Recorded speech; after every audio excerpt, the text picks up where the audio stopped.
Halo semua, selamat datang di Keluh Kesah Reddit, di mana kami akan berbagi cerita menarik dari seluruh belahan dunia.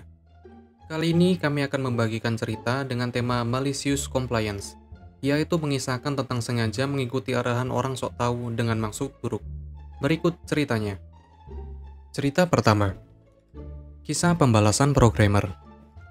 Aku dipekerjakan sebagai pekerja temporer untuk perusahaan distribusi makanan besar yang tidak akan aku sebutkan namanya demi anonimitas. Posisi wanita yang aku isi akan segera cuti hamil. Aku benar-benar membutuhkan pekerjaan itu pada saat itu. Jadi aku mengambilnya dan mereka berjanji jika aku melakukan pekerjaan luar biasa, mereka akan mempekerjakan aku penuh waktu. Aku adalah distributor pemasok bahan mentah. Pada dasarnya aku memesan persediaan dan mengirimkannya ke tempat yang mereka perlukan agar para ilmuwan dapat membuat makanan baru. Aku memiliki latar belakang yang sangat kuat dalam pemrograman komputer. Setelah belajar bagaimana melakukan pekerjaan itu dalam sebulan atau lebih, dia melahirkan bayinya dan pergi cuti. Aku sepenuhnya mengotomisasikan pekerjaan wanita ini dalam hitungan minggu hanya menggunakan Excel dan PowerShell. Aku tidak mengatakan sepatah kata pun sampai akhir beberapa minggu terakhir, di mana pada dasarnya aku melakukan sangat sedikit menjelang kepulangannya.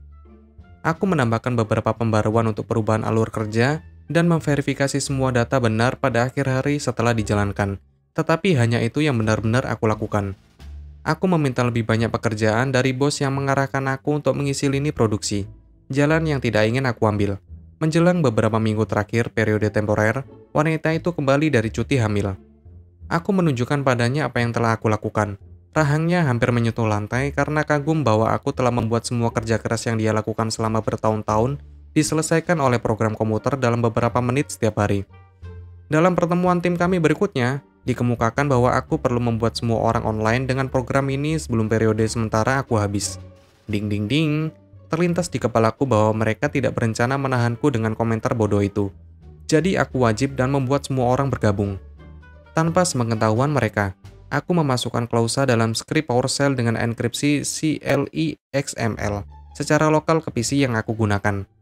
Itu mengambil tanggal terinskripsi tertentu beberapa minggu dari tanggal penghentianku, dan hanya akan berhenti bekerja setelah tanggal itu atau setelah mereka menghapus folder lokal di PC atau hanya tidak menyalakan PC.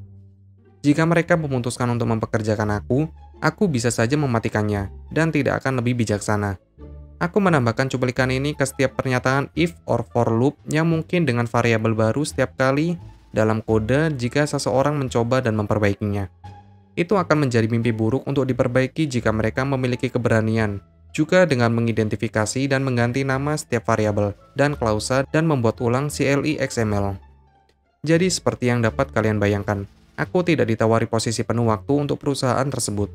Dan ketika aku telah menyebutkan komentar ketika aku pertama kali mulai untuk melakukan pekerjaan yang luar biasa, yang aku yakin aku telah memenuhi kriteria untuk melakukannya.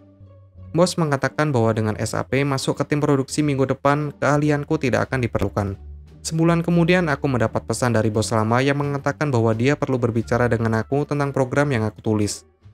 Itu 2 hari setelah tanggal penghentianku.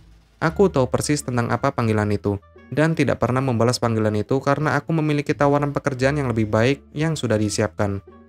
Aku merasa jika aku telah membalas telepon, aku tidak akan bisa berhenti tertawa selama percakapan pemecahan masalah. Cerita kedua. Tuntutan waktu pelatihan menyebabkan tidak ada pekerjaan yang selesai. Jadi ini terjadi pada aku beberapa tahun yang lalu. Aku bekerja di sebuah perusahaan yang selalu besar dalam pengembangan, pelatihan untuk ini, itu, dan hal-hal lain, memikirkan ide-ide baru, dan lain-lain. Pada satu titik mereka keluar dengan kebijakan baru. Mereka ingin semua orang melakukan setidaknya 8 jam pengembangan ini seminggu, dan pada gilirannya, jam kerja produksi kami akan dipersingkat menjadi 32 jam seminggu. Mereka merasa ini tidak menguntungkan perusahaan dalam jangka waktu panjang. Pada kenyataannya, CEO kami telah membaca tentang Google yang melakukan ini dan menganggapnya keren. Masalahnya adalah, semua manajer proyek memiliki tanggal jatuh tempo untuk proyek mereka. Itu tidak termasuk aku duduk di meja berpikir selama 8 jam. Mereka mengharapkan aku untuk menyelesaikan pekerjaanku. Dan aku sudah bekerja rata-rata lebih dari 8 jam sehari. Dan aku tidak akan bekerja lebih lama lagi. Jadi aku mengabaikan kebijakan baru dan terus melakukan pekerjaanku. 1/4 tahun kemudian, manajerku datang kepada aku dengan sebuah laporan. Dia mengatakan dia menyesal melakukan ini. Dia pikir kebijakan baru itu juga bullshit. Tetapi laporan menunjukkan aku tidak memiliki waktu untuk pengembangan pada kuartal terakhir. Jadi aku diberitahu olehnya bahwa aku membutuhkan setidaknya 8 jam per minggu dalam pengembangan atau aku akan mendapat masalah serius kuartal berikutnya. Antrian malicious compliance. Jadi setiap minggu setelah itu, selama 4 jam selama 2 hari tersibukku untuk rapat, jadi cukup banyak mengisi hari-hari itu, aku duduk di meja dan membaca panduan teknis, menonton pelatihan berbasis komputer, atau hanya berpikir tentang berbagai hal. Seringkali aku ke pusat data dan bersembunyi di sudut dan berpikir tentang berbagai hal selama 4 jam, dan kemudian kembali ke meja kerja. Kemudian aku akan menandai waktu sebagai perkembangan, dan pulang ke rumah biasanya karena ini adalah penghujung hari. Aku dilindungi untuk ini, karena kebijakan mengatakan tidak apa-apa untuk melakukan pengembangan kami jauh dari meja kami, sehingga orang tidak mengganggu kami.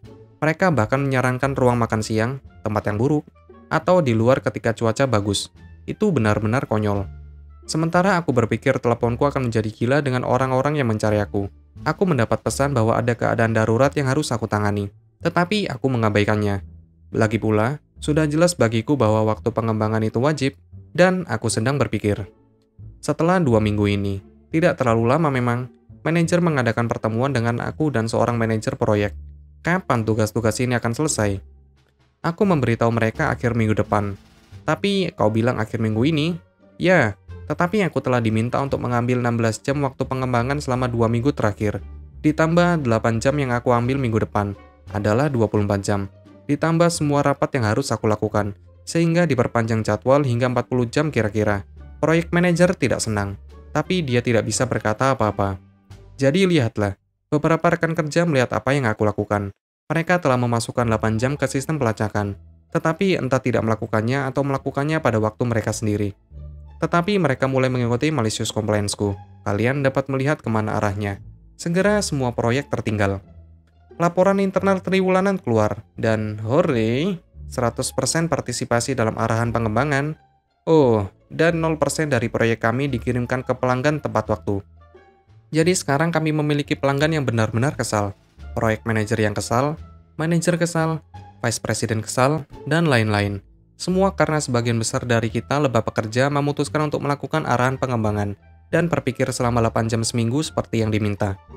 Tidak lama kemudian, sebuah email keluar. Mereka senang dengan hasil inisiatif pengembangan 2 kuartal terakhir, dan mereka sekarang memutuskan untuk menganalisis data dan menentukan apakah itu cocok untuk perusahaan. Terima kasih atas partisipasinya semua, tetapi harap kembali ke cara kami yang gunakan untuk berbisnis. Begitulah caraku dan sekelompok rekan kerja menyingkirkan inisiatif pengembangan kami. Begitulah ceritanya.